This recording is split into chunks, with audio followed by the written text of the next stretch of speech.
누가복음 22장 14절에서 22절까지의 말씀, 우리 함께 교독하겠습니다. 제가 먼저 읽습니다. 때가 이름에 예수께서 사도들과 함께 앉으사 이르시되 내가 고난을 받기 전에 너희와 함께 이 유월절 먹기를 원하고 원하였노라. 내가 너희에게 이르노니 이 유월절이 하나님의 나라에서 이루기까지 다시 먹지 아니하리라 하시고, 이에 잔을 받으사 감사 기도하시고 이르시되 이것을 갖다가 너희끼리 나누라.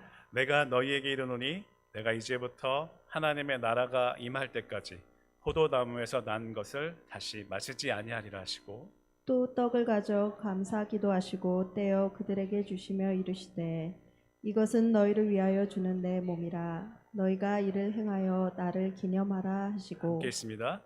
저녁 먹은 후에 잔도 그와 같이 하여 이르시되 이 잔은 내 피로 세우는 새 언약이니 곧 너희를 위하여 붓는 것이라. 아멘. 보통 저를 처음 만나는 분들은 제 이름은 한번 들으면 잘 잊혀지지 않는다고 말씀을 하세요. 근데 잊혀지지 않는다는 사실이 언뜻 들으면 좋은 것 같지만 어떤 사람에게는 잊혀지지 않는 끔찍한 이름이 될 수도 있기 때문에 항상 저는 그 모든 만남을 좋게 기억하게 하려고 노력을 하는 편입니다. 그래서 제 스스로 이름대로 살려고 노력을 해왔습니다. 제가 중학교 1학년 때예요. 매번 이제 영어 수업이 시작할 때마다 선생님이 그날 배운 그 챕터의 모든 본문을 이렇게 적어서 내는 쪽지 시험을 봤습니다. 저희 부모님께서 그 성적에 대해서는 좀 관대하신 편이라서 저도 성적을 별로 신경 쓰지 않았던 사람이라서요. 어느 날 보니까 그 시험이 50점도 안 맞았던 것 같아요. 반도 못 쓴 것 같아요. 그래서 선생님이 일일이 이렇게 확인을 하시다가 제 걸 딱 보시더니 이렇게 말씀하시더라고요. 어이구, 넌 이름이 아깝다. 아마도 그분이 이제 크리스찬이었던 것 같고요. 그래서 손바닥을 이렇게 이제 그 막대기로 이제 매로 때리시면서 섭리야, 제발 이름값을 하면서 살아라, 이렇게 말씀하셨어요. 저는 충격을 받았어요. 왜냐하면 그때까지 저는 제 이름이 정말 싫었기 때문이에요. 왜냐하면 섭리라는 이름을 한 번에 발음하는 사람이 한 번도 없었어요. 그리고 특히 여자애들은 야, 그 여자 이름인데 왜 선님인데 왜 섭리라고 이름을 지었냐고 항상 그렇게 이름 가지고 놀림을 당했기 때문에 저는 항상 그 이름이 싫었습니다. 그런데 그때부터 저는 내 이름이 과연 뭐지? 어떤 의미가 있지? 왜냐면 선생님이, 그 영어 선생님이 네 이름이 얼마나 좋은 이름인지 아니? 이렇게 말씀하셨거든요. 그래서 그때부터는 제 이름에 대해서 이제 고민을 하기 시작했어요. 내 이름대로 그 이름값을 하면서 사는 게 과연 무엇인가라는 고민을 그때부터 한 거죠. 그리고 아마 제 기억으로는 그렇게 혼난 그 다음 주부터 그 쪽지 시험을 100점을 맞기 시작했습니다. 왜냐하면 진짜 내 이름에 맞게 살려면 제대로 해야 되겠구나. 그때의 기억이 그 이후로도 계속해서 남아서요. 항상 저는 제 이름에 맞게 살기 위해서 참 노력을 해왔던 것 같아요. 아마도 지금도 어떤 일을 할 때 정말 완성도를 높이려고 하는 좀 이렇게 완벽주의적인 성향이 아마 그래서 생긴 것 같아요. 여러분은 어떠세요? 어렸을 때 어떤 기억 때문에 나의 삶이 바뀌고 또 지금까지도 그게 나의 신념이 돼서 그렇게 살아가려고 하는 어떤 그런 기억이 있으신가요? 자수성가하신 분들은 아마 어렸을 때 정말 가난했던 그 기억이 있을 수도 있고요.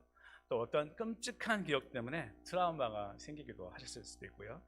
또 어제도 우리 식사하면서 잠깐 얘기를 나눴는데 제가 어렸을 때 고구마를 먹다가 정말 심하게 체한 경험이 있어서 아직도 고구마를 잘 못 먹습니다. 아무튼 우리의 이 기억은 우리의 삶의 부분적으로 아니면 우리 삶의 전체를 지배하는 능력이 기억 가운데 있다는 것을 우리는 알게 돼요. 그래서 우리가 드리는 예배가 그래서 참 중요합니다. 예배의 순서 가운데 있는 모든 순서를 통해서 하나님을 만나는 그 경험이 결국은 평소에 내가 어려운 일을 당했을 때 기억되어진다는 거죠. 그래서 이 세상에서 살아갈 수 있는 힘을 얻을 수 있고, 절망의 순간에 정말 그 예배 때 들었던 한 구절의 말씀, 한 단어, 그 예배 때 불렀던 우리의 그 깊은 찬양의 기억을 통해서 우리를 일으키게 하는 힘이 있다라는 것이죠. 그리고 우리가 드리는 예배들과 또 삶의 일상에서 만나는 어떤 기억들에 의해서 그 전의 기억은 계속해서 갱신이 되어 갑니다. 만약에 이제 일에 대한 기억이 있다. 일에 대한 기억을 우리가 살아가는데 어느 순간에 이 일을 봤어요. 그래서 이에 대한 기억이 더 강하게 생기기 시작할 때 그 순간에 일에 대한 기억은 사라지거나 아니면 일에 대한 기억이 이에 대한 기억에 영향을 받으면서 그 일에 대한 기억의 의미가 이렇게 다시 재구성이 되게 되죠. 다른 의미를 갖게 되는 거죠. 오늘 우리는 예배의 세 번째 구조 중에서 성찬을 공부하고 있습니다. 그리고 오늘 그 성찬의 세 번째 시간이에요. 첫 번째는 뭐였죠? 우리가 먹고 마신다는 것은 무엇인지 그 의미를 알아보았습니다. 그리고 두 번째는 먹고 마시는 성찬은 그것을 성찬을 통해서 우리에게 진정한 감사가 무엇인지 회복된다고 배웠습니다.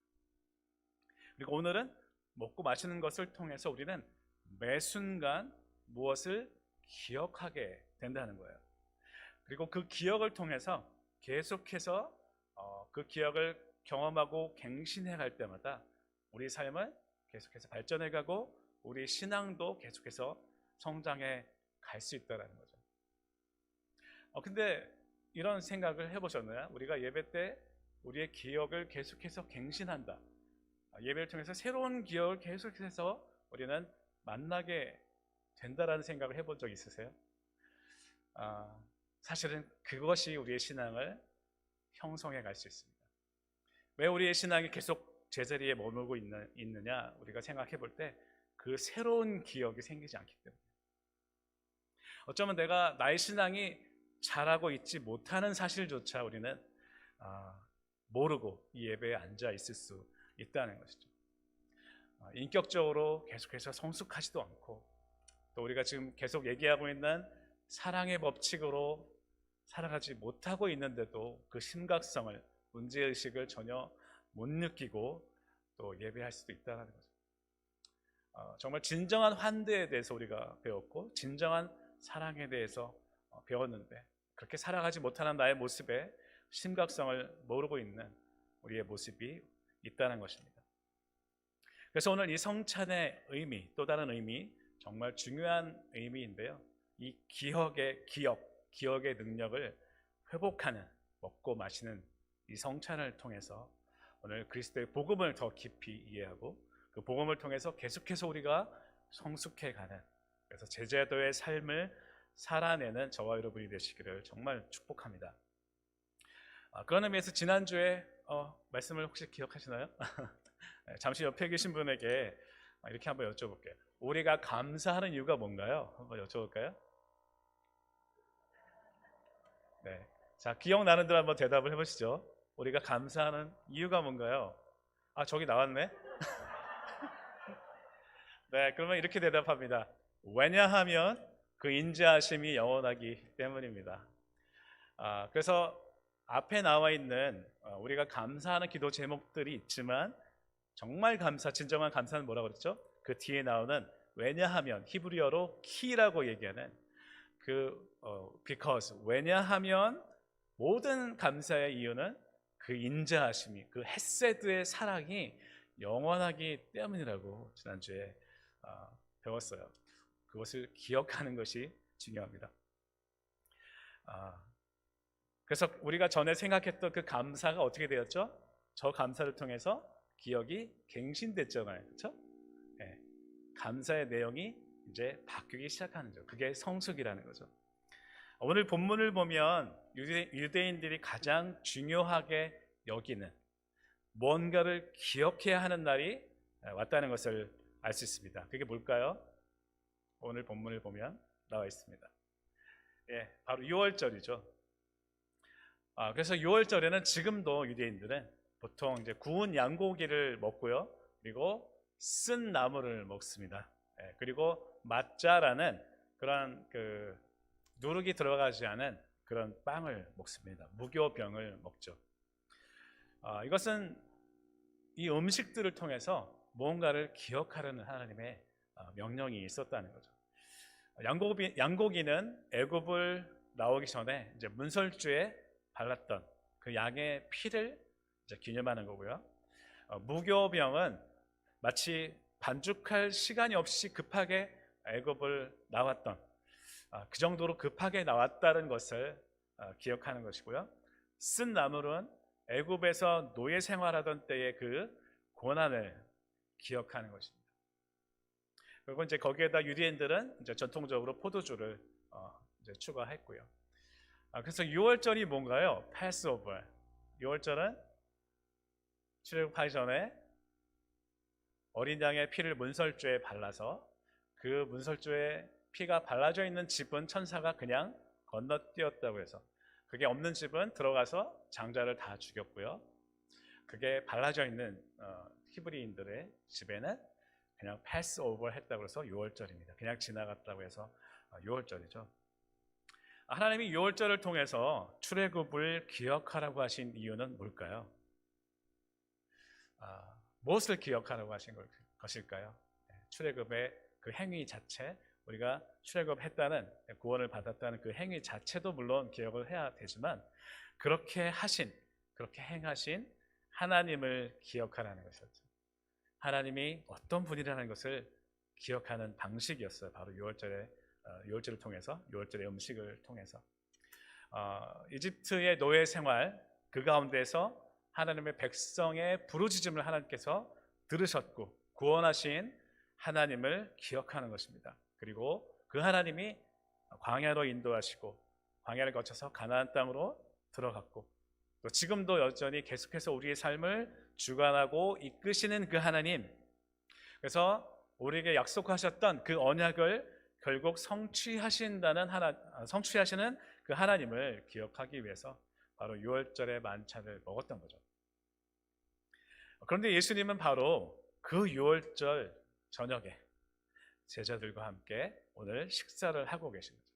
다시 말하면 제자들과 함께 전통적인 유월절 만찬을 드시고 계신 것입니다.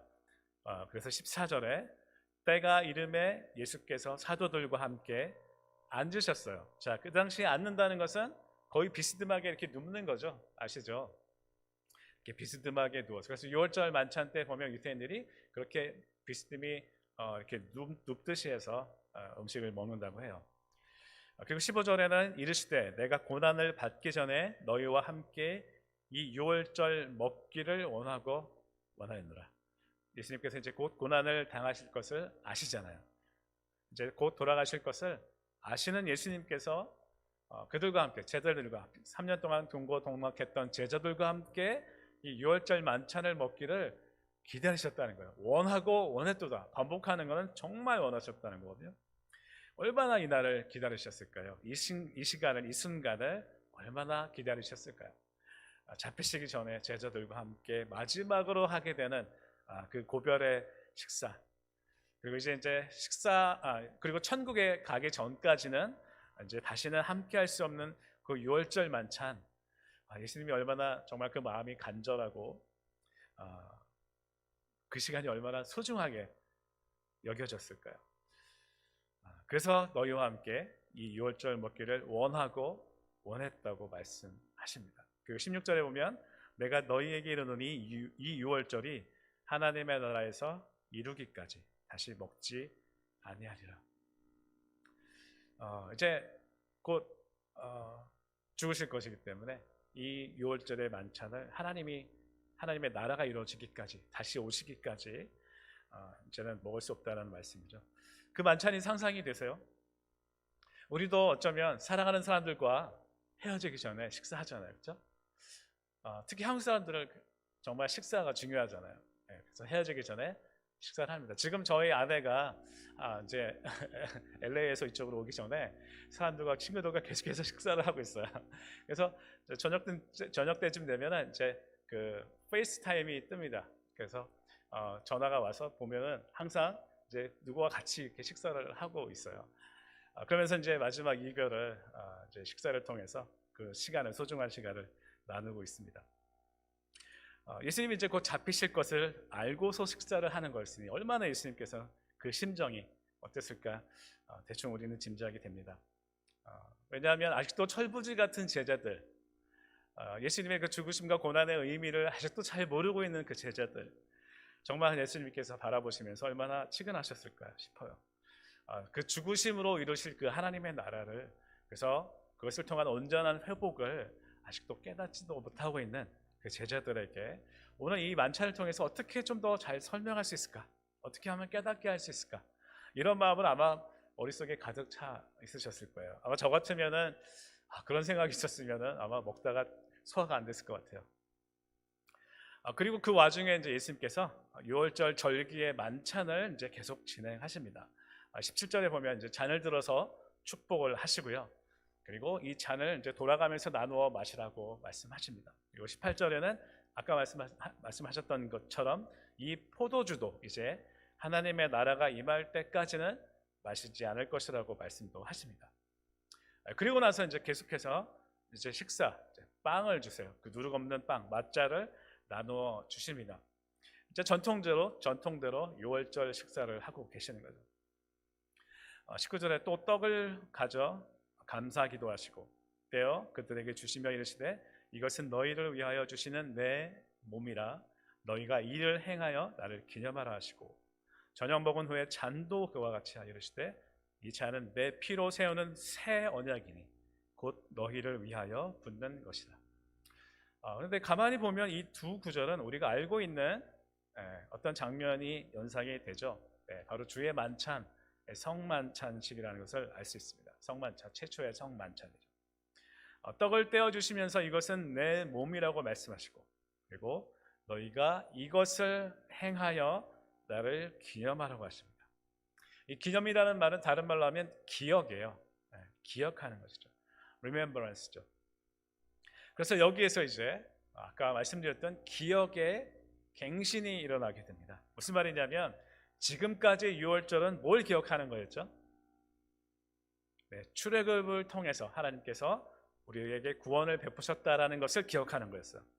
그래서 그 당시 유대인들은 6월절을 통해서 그것을 바라보면서 기억하면서 식사를 했습니다.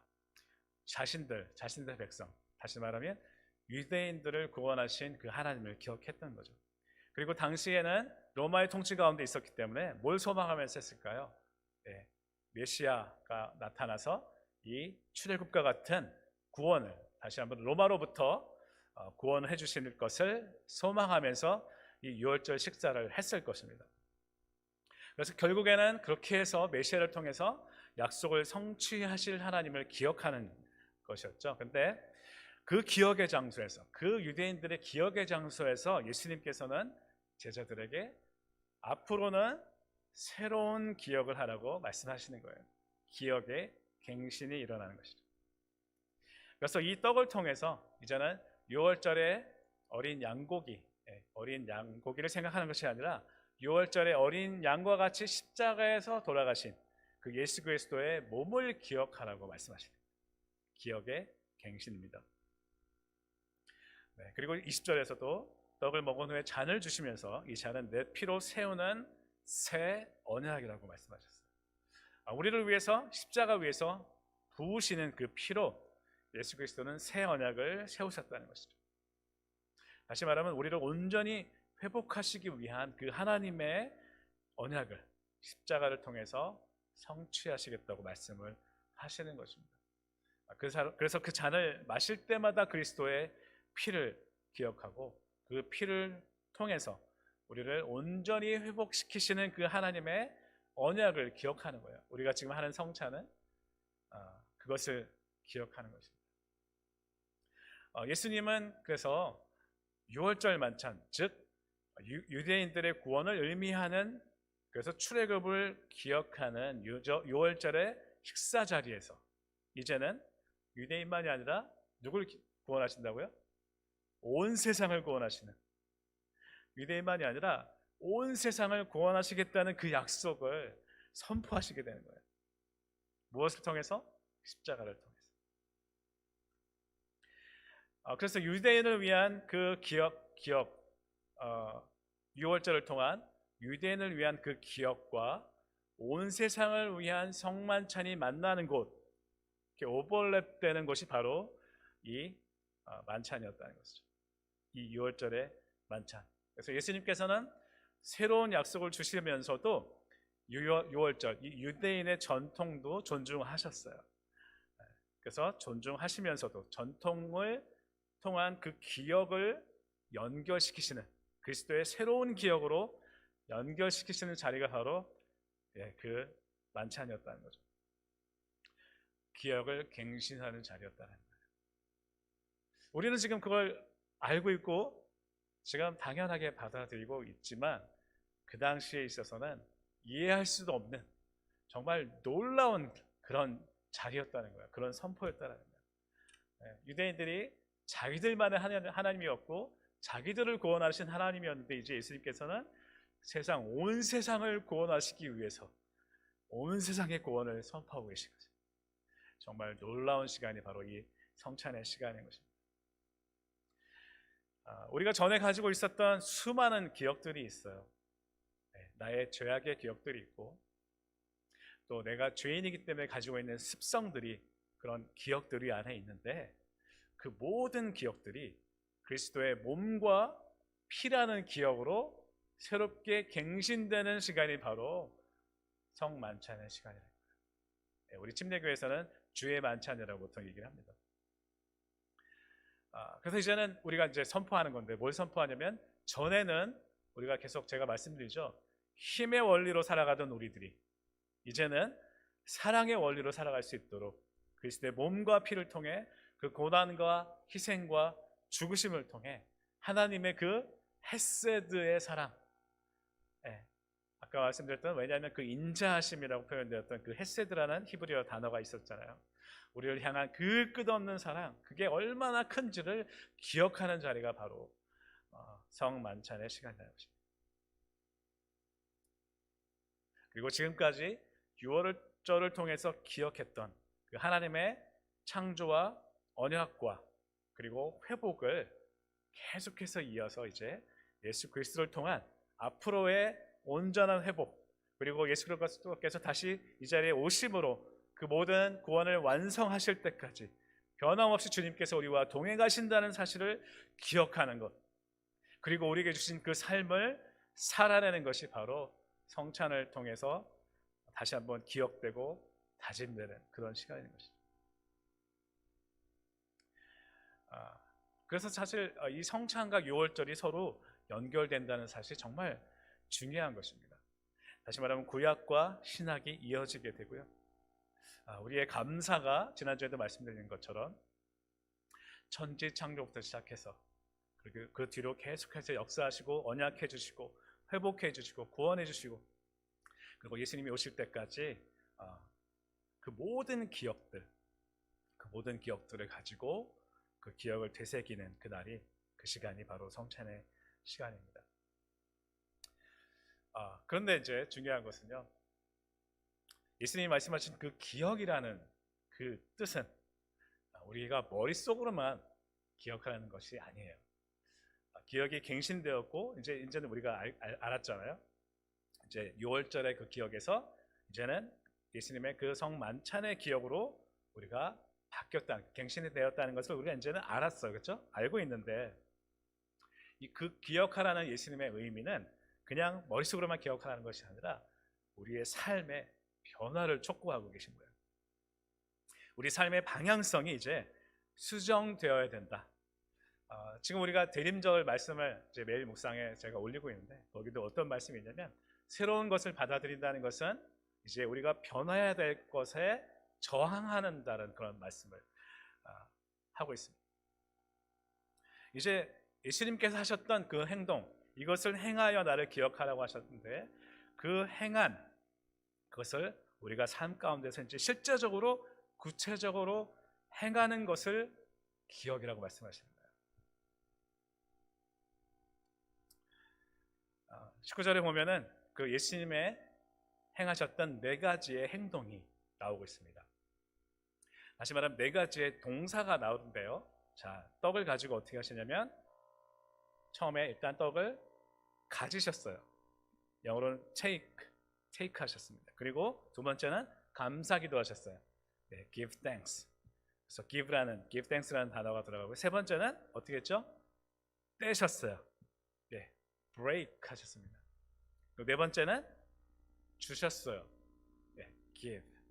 이 네 가지의 단어가 들어가 있어요.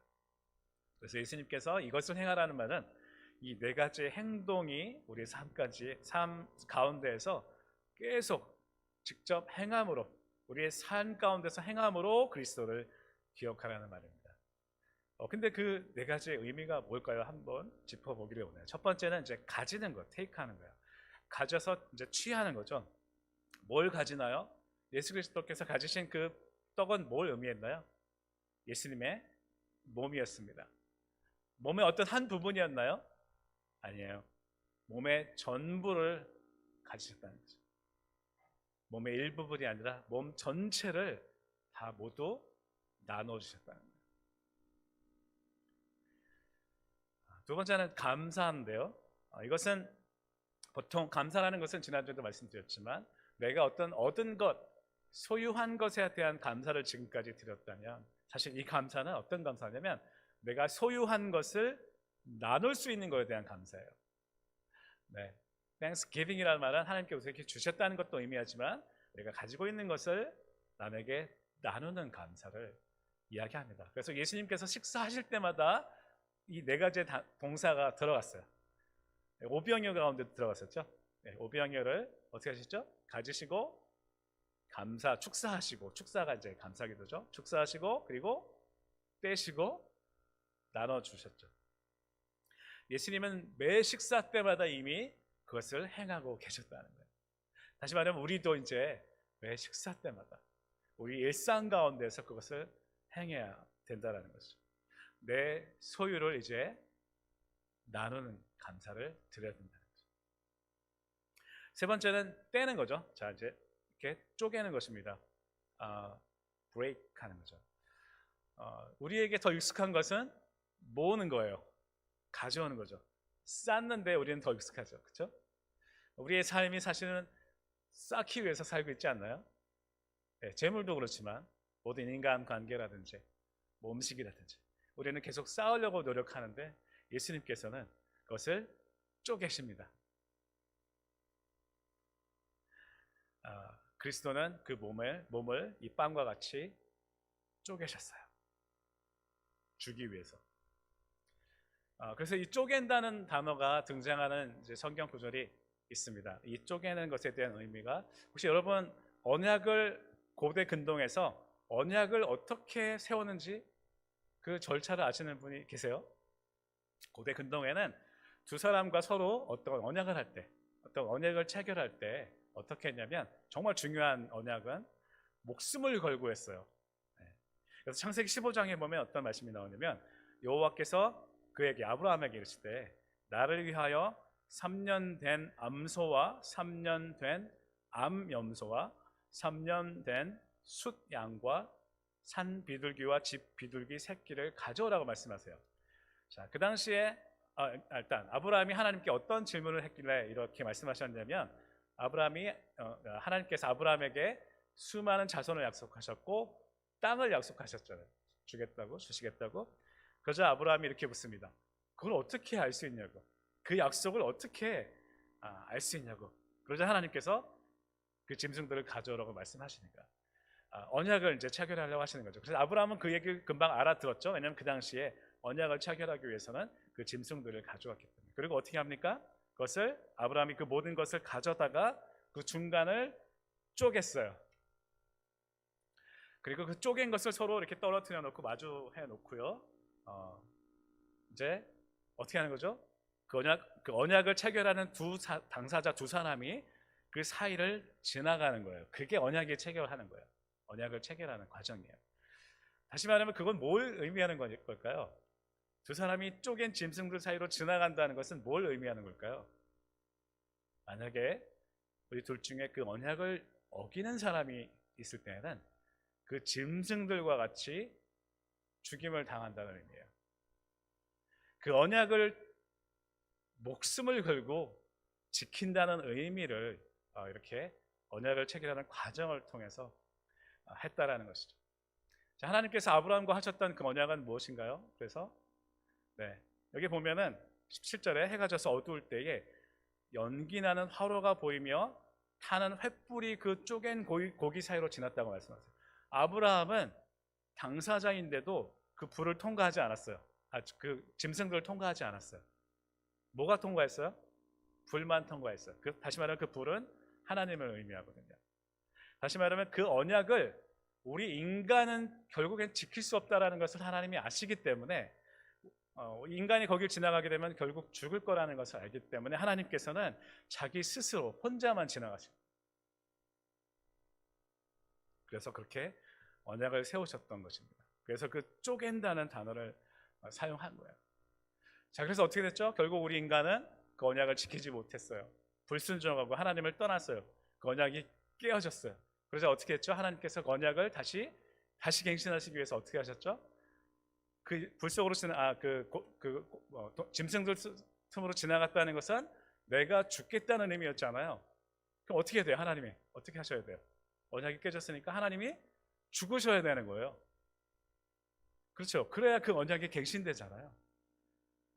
그래서 예수님께서 하나님 대신 예수님께서 그 우리를 살리기 위해서 우리를 향한 그 언약을 다시 한번 갱신하시기 위해서 스스로가 돌아가신, 스스로가 몸을 쪼개신 게 바로 십자가라는 거죠. 우리를 살리기 위해서 그 언약을 그 아브라함과 했던 그 언약을 지키시기 위해서 그 죽음을 십자가 위에서 이루신 게 바로 십자가의 사건이라는 거예요.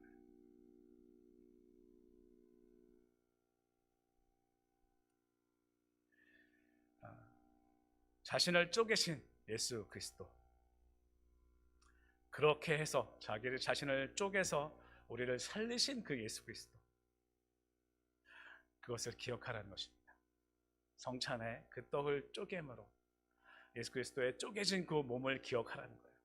그렇게까지 하면서 우리를 구원하신 그 예수 그리스도, 그것을 기억하는 그 행위가 바로 빵을 떼는 성찬이라는 것이죠.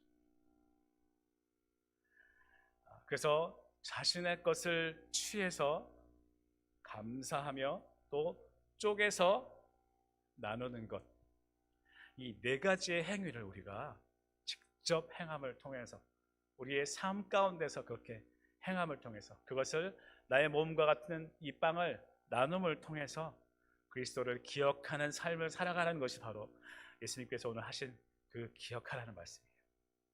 단지 비유가 아니라는 거예요. 그냥 비유로 끝나고 우리가 알고 이해하고 지나가는 것이 아니라는 것입니다.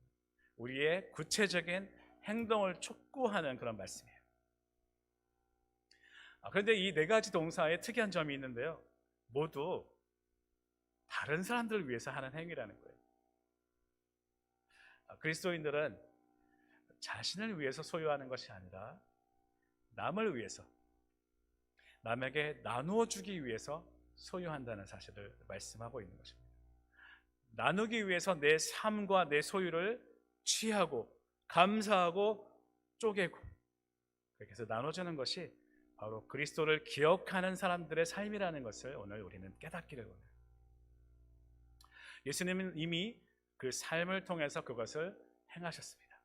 매 식사 때마다 음식을 가지고 축사하시고 떼어서 나눠주셨어요. 가난한 사람들과 소외된 사람들과 병자들과 바리새인들이 가까이 하지 않았던 금지됐던 사람들과 세리와 창녀들에게 나누어 주셨다는 것입니다. 그래서 19절에 이를 행하여 나를 기념하라는 뜻은 그 일상에서 하셨던 그리스도의 환대를 실천하라는 말과 동시에 그들에게 자신을 쪼개서 나눠주셨던 그 그리스도의 삶을 우리도 행하라는 것입니다. 그것을 기억하라는 것입니다. 그래서 그것을 기억하기 위해서 우리는 성찬을 통해서 다시 한번 떡을 취하고 감사하고 쪼개고 나누는 그 행동을 성찬 식대에 하는 거죠. 근데 물론 요즘에는 그 성찬의 그 의미가 점점 약해졌어요. 지금은 이렇게 자르지 않잖아요. 빵을 쪼개지 않죠. 요만한 이 칩 같은 과자 같은 그것을 먹잖아요. 근데 여러분 오늘 이 말씀을 들으니까 어떠세요? 정말 빵을 나누고 싶지 않으세요? 그런 성찬식을 하고 싶지 않으세요? 그래서 앞으로는 우리 교회에서 뭐 매번은 못하더라도 한 1년에 한 번 정도는 그렇게 빵을 직접 굽고 이 예배당 안에 빵 냄새가 가득하도록 빵을 굽고 그래서 후각을 같이 또 느끼면서 그래서 그것을 이제 앞에 안식자들이 그 떡을 이렇게 쪼개고 나서 이제 물론 이제 취하고 기도하고 쪼개고 나서 이제 그 빵을 한 사람씩 나와서 자기 스스로 떼어내는 그런 성찬식을 1년에 한 번 정도는 했으면 좋겠어요. 그것을 통해서 오늘 말씀드린 것처럼 그 빵을 떼는 그 의미가 무엇인지를 매번 기억하는 것, 그런 성찬식이 회복되기를 원합니다. 어떠세요, 여러분? 이런 성찬의 의미를 듣게 되니까 성찬을 대하는 우리의 이제 마음이 또 자세가 좀 달라지지 않으세요? 그것을 행하여 예수 그리스도를 기억하라는 그 말씀이 이제 확실히 달라지시겠죠. 그래서 이렇게 또 하나의 성찬에 대한 기억이 우리의 기억이 오늘 갱신이 됩니다. 예배는 이렇게 우리의 기억을 갱신하는 거예요. 성찬의 기억에 대한 갱신. 이제 말씀을 맺습니다. 사랑하는 성도 여러분, 성찬은 단지 절기 때마다 가끔씩 이 과자 같은 한 조각을 그리고 주스를 마시면서 그리스도의 고난과 십자가의 죽으심을 기억하면서 슬퍼하는 또 회개하는 그런 엄숙한 자리일 뿐만 아니라 이제는 우리가 그동안에 나눴던 먹고 마심을 통해서 온전한 회복을 이루시는 그 예수 그리스도의 임재 가운데서 함께 기뻐하며 또 우리에게 주시는 온전한 회복을 함께 기뻐하며 정말 기뻐하는 그리스도를 만나는 실제적인 시간이고요. 두 번째는 창조부터 시작해서 지금까지 우리의 모든 삶을 주관하신 하나님께 대한 감사를 드리는 시간이고요. 그리고 오늘 말씀을 통해서 보여주신 것처럼 유월절을 통해서 과거의 기억과 성찬을 통한 새 언약을 연결하면서 이제는 힘의 원리에서 사랑의 원리로 기억을 갱신할 뿐 아니라 우리의 가진 것을 취하고 감사하고 쪼개어서 다른 사람에게 나누어주는 삶, 다시 말하면 나를 위한 삶이 아니라 남을 위한 삶을 살아감을 통해서 그리스도를 기억하는 것이 바로 기독교인의 삶이라는 것입니다. 제자도의 삶, 그것이 바로 성찬의 의미라는 것을 기억하시는 저와 여러분들이 되셨으면 좋겠어요. 그런 성찬 하고 싶으시죠? 예수님의 임재를 실제로 경험하는 그 성찬을 앞으로 정말 회복하기를 원합니다. 그래서 그 기억의 갱신을 통해서 우리의 예배가 온전히 회복되고 동시에 우리의 삶도 회복되고 그 회복을 통해서 우리의 가정과 이웃과 지역과 이 온 세계의 피조물들이 회복되는 그 하나님의 선교에 동참하는 세빛의 모든 성도님들이 되시기를 주님의 이름으로 축복합니다. 오늘 역할극이 또 있습니다. 첫 번째는 왼쪽에 계신 분이 그리스도를 어떻게 기억해야 할까요? 라고 물어보면 이렇게 하는 거예요. 자, 행동을 이제 모션을 같이 취하면서 내가 가진 것을 취하고 감사하고 쪼개서 나누는 것입니다. 라고 한번 대답할게요. 자, 일단 거기까지 하겠습니다. 시작. 그리스도를 어떻게 기억해야 할까요? 네, 내가 가진 것을 취하고 감사하고 쪼개서 나눕니다. 그러면 옆에 계신 분이 이번에는 내가 가진 것을 취하고 감사하고 쪼개고 나누는 것이군요 하면 이제 마지막 분이 어떻게 할까요? 네, 남을 위한 삶이 바로 제자도입니다. 다 같이 아멘.